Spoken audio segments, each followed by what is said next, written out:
recovery mom, and I had a question in my comments, and I thought I'd answer really quick. I had a question, and this person asked me, hey, I gained a bunch of weight in my recovery, right? I started recovering, started eating fair foods, started eating all the things, gained a bunch of weight. I feel like I'm at my set point. I should be recovered by now. How am I going to finish recovering and not gain any more weight? Because my weight should be good enough. I need to finish recovering. How can I do that without gaining? So let's talk about this. First of all, what I would say is, when you have an eating disorder, your brain is trying to seek out the smallest body possible for you. It's trying not to eat, right? And it's trying to move all the time. And that is because it thinks you're in a famine. And essentially, you are in a famine because you're not eating enough and you're moving too much.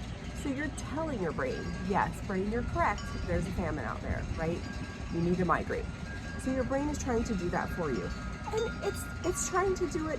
It's a good thing, right? It's a wonderful thing that your brain is trying to do that for you. It's trying to save your life. Only the thing is, you're not really in a famine.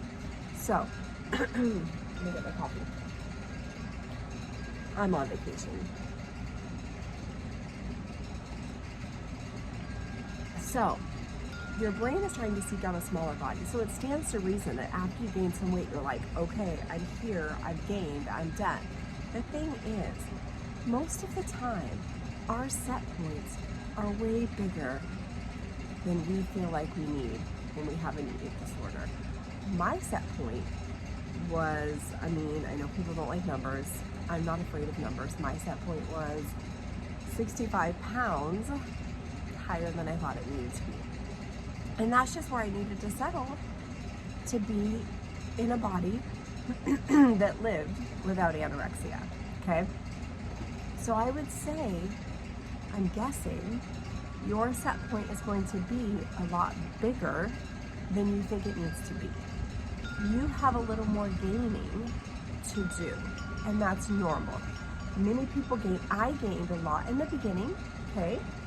And then I stalled out. And I thought, okay, I'm here, I'm at my set point, I'm done, yay. And then I gained another 5 pounds. And then I thought, okay, fuck, do I want to go back? Do I want to go back to anorexia, blah, blah, blah. And of course I didn't, right? Because you end up having to choose a life with anorexia or a life in a bigger body. I chose bigger body, I kept going. My weight stalled again, and I was like, oh, okay, I'm here, yay, finally I'm here. 5 more pounds, 5 more pounds, 5 more pounds. That's how it's going to happen. And unfortunately, every time you gain a little and you kind of stall for a second, your brain is going to latch onto that and tell you that you're at your set point. You might not be. The only way you truly know you're at your set point is because you're eating unrestricted and you're resting enough and you're eating all your fear foods, and you've done that and you've maintained that for quite a while, and your body stays where it's at. Unfortunately, that's the only way to know you're at your set point. So you can't know your set point in the beginning of recovery. You can't know your set point in the middle of recovery. You can only know your set point when you're recovered. And I know that sucks. And I know that your eating disorder brain doesn't want to hear that. But I would guess that you have a lot more gaining to do. And that's okay, right? That's okay. I would also guess that another reason that you might not be recovered at this higher weight that you feel like you're at is because you still have a lot of neural rewiring to do, right?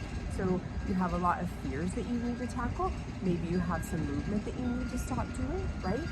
And you could be having micro restrictions, not even full-on restrictions. You could think you're eating all the food. You could think you're eating all your fears, right? But are you eating a cheeseburger and leaving out the fries, even though you want the fries? Are you having a burger instead of a cheeseburger? Are you having a chicken sandwich instead of a fried chicken sandwich? There are so many ways we have these little restrictions. And sometimes we fool ourselves, right? And we think, but it's healthier, but it's better for me. I just feel like the healthier option today. And I fell into that trap a lot. I would be like, ooh, I don't want fries, it's a hot day, I just want fruit. Well, did I really want fruit, or did my eating disorder want me to have fruit? So I found that when I hit that point and I had all these micro restrictions, I just had to choose the scariest thing. I just had to do the thing that went against my eating disorder more, okay? So that could be another reason that you're kind of stalled out, feeling like you've gained enough, right? But you're not at the end of recovery, okay? So really really look and see, are you having micro restrictions? Are you choosing a cheeseburger without fries instead of a cheeseburger with fries? Okay. Are you eating a huge meal and then skipping your snack because you're like, oh, that was enough, I don't need that snack? There's so many ways that we make little restrictions all of the time when we have eating disorders. And sometimes they are really hard to root out. Sometimes they are difficult.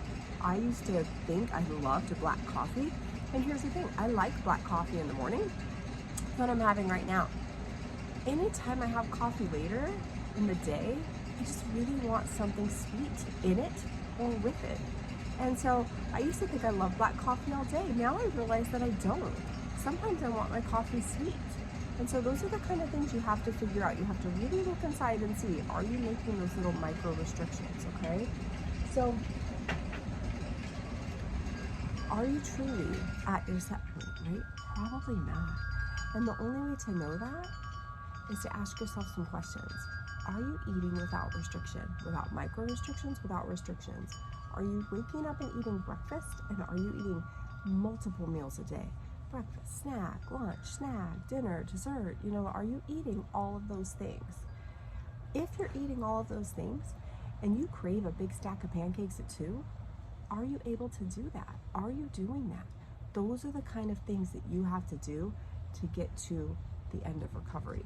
And unfortunately, those things are also going to bring weight gain, right? Because they're extra, they're more, they're on top of. But here's the thing.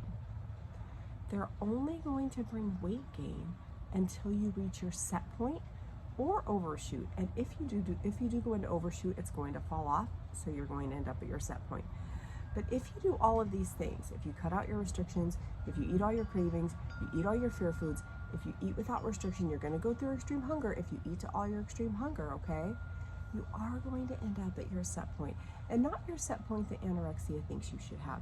Not your set point that you bump up to in the beginning of recovery, but your true set point that your body was meant to be at, okay? And how you know you're there, how you know you're at your set point, is you can do all of that and your body maintains and your body stays there. So for example, I am on vacation and I have been eating, tacos and, menudos and pan dulces, lots of sweetbreads, lots of treats. I'll walk down the street and I'll be kind of full, but I'll see something yummy and I want it, so I'll have it. My weight stays solid, stays the same, because my body is fighting to keep me here. On the flip side, a month ago, I had COVID and I could hardly eat for a week. And I thought to myself, I wonder what my weight will do. I wonder, am I going to lose some weight? What's going to happen here? Because I am truly at my set point. And I didn't have any eating disorder thoughts come back. I had a little soup when I could. I literally could not eat during COVID. I got on the scale at the end of COVID. My weight was exactly the same. I did not lose weight. My body fought to keep this set point. Is this set point for me higher than I hoped it would be when I was sick? Absolutely. Is this set point something I thought I couldn't live in when I was sick? Absolutely. This set point that I'm at right now is a set point that I told my dietitian, if I hit this weight, I was running back to anorexia. That's what I told her. I am at that weight and even higher. My set point is higher than I ever thought possible to love myself in. It's higher than I ever thought possible I could live happily in. But the thing is, once you get there and once you maintain, you can't just get there. You have to maintain there a while so that your brain can rewire and your body can get used to it. But once you get there and you stay there a while, you will find so much peace from anorexia. You will find so much happiness living without that eating disorder. You won't be consumed with numbers. You won't be consumed with the scale. You won't feel the need to run around all the time to earn your food. You'll be able to eat things with family and friends. Your hair's not falling out. Your nails are growing. You're not freezing all the time. There are so many wonderful things that come with this bigger body and this set point. So, I'm guessing you have some gaining to do. That's okay. You know what it's like in a little body. You know what anorexia is like. Let's see what recovered is like. Let's see what that big body is like. Let's see what it's like when you've gained all that weight and eat all that food. If you're miserable, you're great in anorexia, you can run back. But here's the thing, you're not going to want to. because a life without anorexia is so much better and so much more fulfilling that you are going to want to stay there. Okay, so I hope that helps.